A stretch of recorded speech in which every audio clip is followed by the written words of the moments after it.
Bonjour à tous, j'espère que vous allez bien. Aujourd'hui je vous présente un produit, voilà, parce que j'ai fait des tests et puis j'ai trouvé une petite astuce.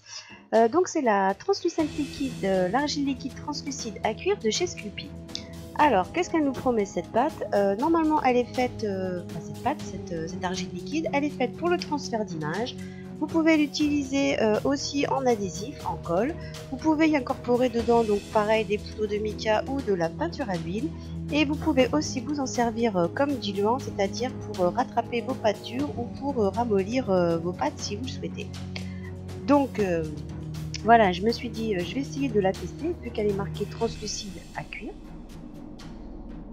sur deux différentes pièces. Donc là, la première pièce, c'était un test que j'ai fait avec les encres Zinc où j'ai tout simplement peint avec les encres sur de la pâte crue que j'ai passé ensuite en cuisson pour voir ce que ça allait donner. Et donc je vais venir utiliser cette argile translucide pour... c'est même pas translucide, hein, si c'est d'argile translucide pour pouvoir voir ce que ça donne comme résultat. Donc je suis venue déposer une épaisseur de cette argile sur la pâte cuite. Donc voilà, donc comme elle est quand même assez visqueuse, on peut facilement l'étirer comme ceci et puis venir la déposer bien au niveau des bords. Donc ça c'est un peu comme la Fimo liquide si vous voulez. Donc voilà, j'ai déposé cette couche d'argile translucide sur ma pièce. Et puis vous allez voir sur la deuxième pièce que j'ai mis une couche beaucoup moins importante. Donc voilà, elle va passer au four.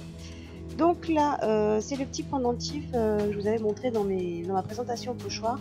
Je vous avais fait un tuto sur les petites cartes coille et puis finalement j'ai rattrapé le tutoriel, donc vous l'aurez prochainement sur la chaîne pour réaliser ce petit pendentif. Et puis là, j'ai mis une couche beaucoup plus fine.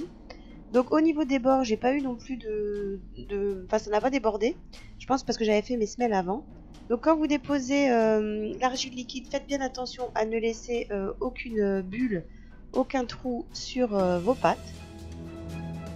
Et puis tout ça, ça va passer donc au four à 130 degrés pendant 15 à 30 minutes. Donc moi j'ai mis 20 minutes à 130 degrés, comme ce sont les indications du fabricant. Donc voilà pour le résultat. Donc là vous pouvez voir qu'avec la couche un petit peu, pas épaisse mais plus importante que j'ai mis sur cette pièce, donc on a bien la transparence, mais par contre on a perdu les effets des encres Zinc, c'est-à-dire les petits effets irisés, les petits effets mica. Et par contre là sur le pendentif, comme vous pouvez le voir, donc là vous le verrez dans le tutoriel, il y a du pro marqueur, il y a mes brush pen encre de Chine, il y a de la peinture acrylique. Donc là l'effet il est juste génial. Alors au lieu d'avoir un effet, vous n'avez pas d'effet brillant. En même temps je ne l'ai pas poncé ni illustré vu la fine épaisseur que j'avais fait.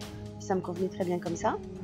Et en plus, donc voilà, ça évite de déposer les cernites, par exemple translucentes, où là vous allez avoir la part d'eau translucente dessus.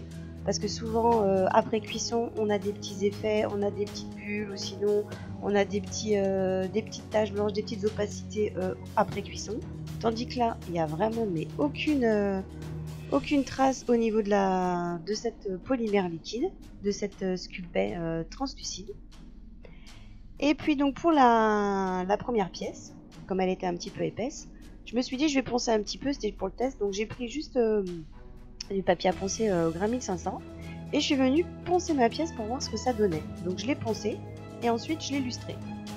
Alors j'étais aussi assez satisfaite parce que vous pouvez voir quand même qu'au niveau de la transparence, elle est effectivement bien translucide. Et qu'en plus on va venir retrouver en dessous les effets des encres Zinc. Donc en plus on peut donc la poncer et la polir. Donc j'ai trouvé vraiment que c'est une belle astuce, une bonne méthode. Donc je sais pas si vous connaissiez déjà cette technique, parce qu'en fait je l'ai trouvé ça par hasard. Et là voilà, vous pouvez voir à nouveau sur le pendentif, on dirait vraiment que j'ai rien mis dessus. Et ça protège donc super bien les pièces avec des encres ou choses comme ça. Donc après tout dépend de ce que vous voulez en faire. Bien évidemment sur des pièces très courbes, sur des plastrons, des choses comme ça va être compliqué. Vous allez être obligé d'utiliser bien évidemment de la pâte polymère type cernite translucente ou la part d'eau là qui vient de sortir. si vous l'avez testé. Mais sinon après pour des pièces plates ou légèrement bombées comme ça marche super bien. Donc voilà, comme j'ai trouvé ces petites astuces, je sais pas si vous aviez déjà eu cette sculpée en main et si vous l'aviez déjà testée. En tout cas, je la trouve tout simplement géniale. Je suis vraiment contente de cet achat. Ça faisait un moment que je l'avais dans l'atelier et je m'en étais pas encore servi. Donc voilà.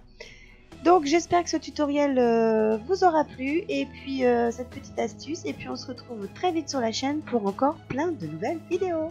Je vous dis à bientôt. Ciao!